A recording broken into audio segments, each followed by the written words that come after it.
31 ಜಿಲ್ಲೆಗಳ ರೈತರನ್ನ ಸೇರಿಸಿಕೊಂಡು ಅದು 10,000 ಆಗ್ತದೋ 20,000 ಆಗ್ತದೋ 30,000 ಆಗ್ತದೋ ನಮ್ಗೆ ಗೊತ್ತಿಲ್ಲ. ಎಲ್ಲಿ ಹೋರಾಟ ಆಗ್ತದ ಅದು ನಮ್ಗೆ ಗೊತ್ತಿಲ್ಲ. ಪರ್ಮಿಷನ್ ಕೊಟ್ಟರು ಹೋರಾಟ ಮಾಡ್ತೀವಿ, ಪರ್ಮಿಷನ್ ಕೊಡದೇ ಇದ್ರು ಹೋರಾಟ ಮಾಡ್ತೀವಿ. ವಿದ್ಯಾರ್ಥಿಗಳ ಪರವಾಗಿ ನಮ್ಮ ಮೇಲೆ 1000 ಕೇಸ್ ಆಗ್ಲಿ, ನಾವು ಯಾವ್ದಕ್ಕೂ ಹೆದರಂಗಿಲ್ಲ. ಯಾಕಂದ್ರೆ ಗುರ್ಲಾಪುರದೊಳಗೆ 31 ಜಿಲ್ಲೆಗಳಿಂದ ಕ್ರಾಂತಿ ಆದ್ರೆ ಮಹಾರಾಷ್ಟ್ರದಿಂದ ಸಹಿತ ಜನ ಬಂದಿತ್ತು. ಯಾಕ?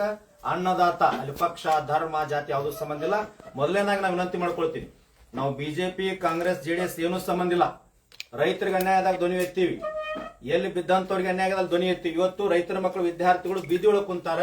ಅವ್ರು ಅಳೋದನ್ನ ಕಣ್ಣೀರ್ ಹಾಕೋದನ್ನ ಟಿವಿ ಒಳಗ ಯೂಟ್ಯೂಬ್ ಒಳಗ ಫೇಸ್ಬುಕ್ ಒಳಗೆ ನೋಡಿ ನಮ್ಗೆ ನೋವಾದಕ್ಕಾಗಿ ಇವತ್ತು ನೇತೃತ್ವ ತಗೊಳ್ಳಿಕ್ ಬಂದೀವಿ. 31 ಜಿಲ್ಲೆಗಳ ರೈತ ಸಂಘ ಜೊತೆ ಈಗಾಗಲೇ ನಮ್ಗೆ ಚರ್ಚೆ ಆಗ್ಯದ. ಎಲ್ಲಾ ಕನ್ನಡ ಪರ, ದಲಿತ ಪರ, ಕಾರ್ಮಿಕ, ವಿದ್ಯಾರ್ಥಿಗಳು, ವಕೀಲರು ಎಲ್ಲಾ ಸಂಘಟನೆಗಳ ಜೊತೆ ಮುಕ್ತವಾಗಿ ಚರ್ಚೆ ಮಾಡಿ ಒಂದು ಸಂಘಟನೆ ಮಾಡ್ಕೊಂಡಿದ್ದೀವಿ. ಅದು ಯಾವ ರೀತಿ ರೂಪ ತೊಳ್ತದ ಗೊತ್ತಿಲ್ಲ. ಸರ್ಕಾರಕ್ಕೆ ನಾನು 3 ಪಾಯಿಂಟ್ ಅನ್ನು ಹೇಳ್ತೀನಿ. 2,86,000 ಹುದ್ದೆಗಳು ಶೀಘ್ರವಾಗಿ ನೇಮಕ ಆಗಬೇಕು. ಕೆಪಿಎಸ್ಸಿ ಅಂತಕ್ಕಂಥದ್ದು ಭ್ರಷ್ಟಾಚಾರ ಕೂಪದ ಮದ್ಯಾಕ ಅದು ಕೊಡ್ತಾ ಇದ್ದೀರಿ ನೀವು? ಕೆಪಿಎಸ್ಸಿ ಕಳ್ತನ ಮಾಡ್ತಾ ಇದ್ದು ಅದು ಸರ್ಕಾರದ ಎಂಎಲ್ಎಗಳು ನೀವು ಕಳ್ತನ ಮಾಡ್ತಾ ಇದ್ದೀರೋ? ಹಣ ಮುಟ್ಟಂಗಿಲ್ಲ ಅಂತೇಳಿ ಸಂವಿಧಾನದ ಮೇಲೆ ನ್ಯಾಯಯುತವಾಗಿ ನಾವು ಪ್ರಮಾಣ ಮಾಡ್ತೀವಿ ಅಂತೇಳಿ ನೀವು ಪ್ರಮಾಣ ವಚನ ತಗೊಂಡು ಕೆಪಿಎಸ್ಸಿ ಒಂದೊಂದು ಹುದ್ದೆಗಳಿಗೆ ಜನರಲ್ ಆಗಿ ಮಾತಾಡ್ತಿರ್ತಾರ. ಇಷ್ಟು ಹಣ ಕೊಟ್ರನ ತಹಸೀಲ್ದಾರ, ಹಣ ಕೊಟ್ರನ ಎಸ್ಸಿ, ಹಣ ಕೊಟ್ರನ ಡಿಎಸ್ಪಿ ಅಂತೇಳಿ ಸಾಮಾನ್ಯವಾಗಿ ಬಹಿರಂಗವಾಗಿ ಜನ ಚರ್ಚೆ ಮಾಡೋ ಕಾಲದೊಳಗ ನೀವ್ಯಾಕೆ ಕೆಪಿಎಸ್ಸಿ ಕೊಡ್ತಾ ಇದ್ದೀರಿ? ನಮ್ದು ಒಂದು ಬೇಡಿಕೆ ಅದ, ಕೆಪಿಎಸ್ಸಿಯನ್ನ ಸಂಪೂರ್ಣ ರದ್ದು ಮಾಡಬೇಕು. ಸಿಬಿಐ ತನಿಖೆ ಕೊಟ್ಟು ಇಷ್ಟು ವರ್ಷ ಏನ್ ನೇಮಕ ಆಗಿರಲ್ಲ, ಅನ್ಯಾಯದಿಂದ ನೇಮಕ ಆಗಿದ್ರೆ ಹಣವನ್ನೆಲ್ಲ ಸಂಗ್ರಹ ಮಾಡಬೇಕು, ಸರ್ಕಾರದ ಅಕೌಂಟಿಗೆ ತಗೋಬೇಕು. ಯಾರು ಅನ್ಯಾಯ ಮಾಡಿರ್ತಕ್ಕಂಥ ಮೆಂಬರ್, ಕೆಪಿಎಸ್ಸಿ ಮೆಂಬರ್ ಅದರಲ್ಲ, ಅವರೆಲ್ಲರ ಮೇಲೆ ಸಿಬಿಐ ತನಿಖೆ ಹಾಕಿ ಅವ್ರನ್ನ ಒಳಗಾಕಿ ಆ ಹಣವನ್ನು ಸರ್ಕಾರಕ್ಕೆ ತರಬೇಕು. ಇವತ್ತು ಕೆಪಿಎಸ್ಸಿ ಇಂಟ್ರೂ ಸ್ಟಾರ್ಟ್ ಆಗಿದೆ 6ನೇ ತಾರೀಕು. ಆ ಇಂಟ್ರೂ ಏನಾದ್ರೂ ಪ್ರಾರಂಭ ಆದ್ರೆ 16 ಲಕ್ಷ ಜನ ತಗೊಂಡು ನಾವು ಹೋರಾಟ ಮಾಡ್ಬೇಕಾಗ್ತದ. ಕೂಡಲೇ ಬಂದ್ ಆಗ್ಬೇಕು. ಸರ್ಕಾರ ಎಚ್ಚರಿಕೆ ತಗೋಬೇಕು. ಕೆಪಿಎಸ್ಸಿ ಪ್ರಧಾನ ಕಾರ್ಯದರ್ಶಿಗಳು ಏನೈತಲ್ಲ ಅದರ ಜವಾಬ್ದಾರಿಯನ್ನು ತಗೊಂಡು ಅದನ್ನ ಹಿಂದ್ ತಕ್ಕೋಬೇಕು. ಇಲ್ಲಾಂದ್ರೆ ಧಾರವಾಡದೊಳಗ ಆಗ್ತದೋ, ಬೆಂಗಳೂರೊಳಗ ಆಗ್ತದೋ, ಯಾವ ಜಿಲ್ಲೆಯೊಳಗ ಯಾವ ಹೈವೇ ಬಂದ್ ಆಗ್ತದ ಗೊತ್ತಿಲ್ಲ, ಯಾವ ಜಿಲ್ಲೆ ಬಂದ್ ಮಾಡ್ತೀವಿ ಗೊತ್ತಿಲ್ಲ. 31 ಜಿಲ್ಲೆಗಳೊಳಗ ನಮ್ಮ ಸಂಘಟನೆ ಅದ. 20 ರಿಂದ 25 ಲಕ್ಷ ರೈತ ಸಂಘದ ಕಾರ್ಯಕರ್ತರ ಅದರ. ಅದ್ರ ಜೊತೆ ವಿದ್ಯಾರ್ಥಿಗಳು ಕೂಡ್ಕೊಂಡ್ರಂದ್ರ, ಕಾರ್ಮಿಕರು ಕೂಡ್ಕೊಂಡ್ರಂದ್ರ, ವಕೀಲರು ಕೂಡ್ಕೊಂಡ್ರಂದ್ರ, ವಿದ್ಯಾರ್ಥಿಗಳು, ಆಟೋ ಕಾರ್ಮಿಕರು, ಮಹಿಳಾ ಸಂಘಟನೆಯವರು, ಕನ್ನಡ ಪರ, ದಲಿತ ಪರ ಸಂಘಟನೆಯವರು ಕೂಡ್ಕೊಂಡ್ರಂದ್ರ ರಾಜ್ಯವನ್ನ ಬಂದ್ ಮಾಡ್ತಕ್ಕಂಥ ಪರಿಸ್ಥಿತಿ ಎದುರಿಸಬೇಕಾಗ್ತದ.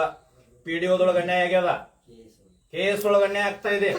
ನಾನು ಹೇಳ್ತಾ ಇದ್ದೀನಿ ಏನಂತಂದ್ರೆ ಇದೆಲ್ಲವನ್ನು ಕೂಡ ಎನ್ಕ್ವೈರಿ ಮಾಡಬೇಕು, ಹಿಂದ್ ತಕ್ಕೋಬೇಕು, ನ್ಯಾಯ ಕೊಡಿಸ್ತಕ್ಕಂಥ ಕೆಲಸ ಆಗಬೇಕು.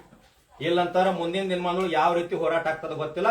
ಆದ್ರ ಹೋರಾಟ ನಮ್ಮದು ಯಾವ ರೀತಿ ಇರ್ತದ ಅಂತಂದ್ರ ಸಾರ್ವಜನಿಕ ಆಸ್ತಿಯನ್ನು ಹಾಳು ಮಾಡೋದಲ್ಲ. ಗಾಂಧಿ ತತ್ವದಲ್ಲಿ, ಡಾಕ್ಟರ್ ಬಿ ಆರ್ ಅಂಬೇಡ್ಕರ್ ಅವರ ತತ್ವದಲ್ಲಿ, ರೈತ ಸಂಘದ ಪ್ರೊಫೆಸರ್ ನಂಜುಂಡಸ್ವಾಮಿ ಅವರ ತತ್ವದಲ್ಲಿ ಏನ್ ಗುರ್ಲಾಪುರದಾಗ ಹೋರಾಟ ಆಯ್ತಲ್ಲ ಅದೇ ಮಾದರೊಳಗೆ ಹೋರಾಟ ಆಗ್ತದ. ನೀವು ಲಘು ಬಗೆಯ ಸ್ಪಂದನೆ ಮಾಡದೇ ಇದ್ರ ಅದ್ ಯಾವ ರೀತಿ ಆಗ್ತದ ಅಂತ ಗೊತ್ತಾಗೋದಿಲ್ಲ. ಅದು ಸರ್ಕಾರಕ್ಕೆ ಎಚ್ಚರಿಕೆಯನ್ನು ಕೊಡ್ತೀನಿ. ನಾವು ಹೋರಾಟದ ದಿನಾಂಕವನ್ನ ಇನ್ನು ಕೆಲವೇ ದಿನಗಳು ಘೋಷಣೆ ಮಾಡ್ತೀವಿ. ಅಷ್ಟರೊಳಗಾಗಿ ಸರ್ಕಾರ ಮಟ್ಟಕ್ಕೂ ನಾನು ಈಗಾಗಲೇ ಎಚ್ಚರಿಕೆಯನ್ನು ಕೊಟ್ಟಿನಿ. 2,86,000 ಹುದ್ದೆಗಳೊಳಗ 1 ಲಕ್ಷ ಆದ್ರೆ ಈ ವರ್ಷ ತುಂಬಿಕೊಡ್ರಿ. ವಿದ್ಯಾರ್ಥಿಗಳ ಭವಿಷ್ಯ ಬಹಳ ಡೋಲಾಯಮಾನವಾಗ್ಯದ. ನಾ ಪಕ್ಷಾತೀತವಾಗಿ, ಜಾತ್ಯತೀತವಾಗಿ ಸರ್ಕಾರಕ್ಕೆ ವಿನಂತಿ ಮಾಡ್ಕೊಳ್ತೀನಿ. ನಮ್ಮ ರಾಜ್ಯ ಹಾಳಾಗ್ತಾ ಇದೆ. ಯಾವುದರಿಂದ? ಗ್ಯಾರಂಟಿಗಳಿಂದ. ತೆಗೀರದು, ಅದೆಲ್ಲವನ್ನ ತೆಗೀರದು. ನಮ್ಮ ಅವಶ್ಯಕತೆ ಅಲ್ಲ. ಜನ ನಾವು ದುಡಿತಾ ಇದ್ದೀವಿ, ತಿಂತಾ ಇದ್ದೀವಿ. ಜಗತ್ತಿಗೆ ಅನ್ನ ಹಾಕಿರ್ತಕ್ಕಂಥ ರೈತರ ಮಕ್ಕಳದ ಅದೆಲ್ಲ ಹಿಂದೆ ತಕ್ಕೊಡ್ರಿ.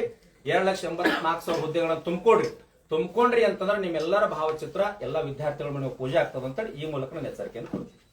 ಎಲ್ಲಿ ಹೋರಾಟ ಮಾಡ್ಬೇಕು ಸರ್? ನಮ್ಮ ಉದ್ದೇಶ ಧಾರವಾಡದೊಳಗ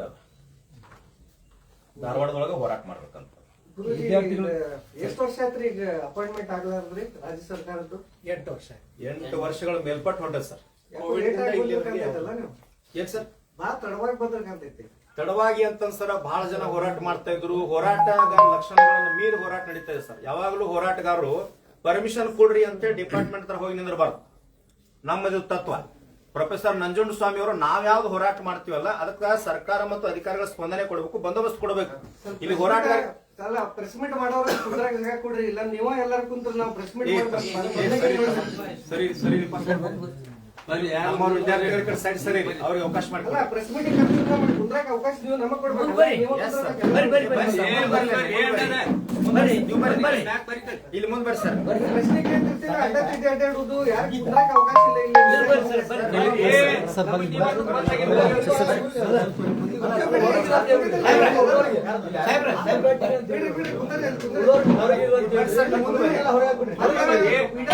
ಅವಕಾಶ ಕೊಡ್ಬೇಕು. ಸರ್ ಬಿಡ್ರಿ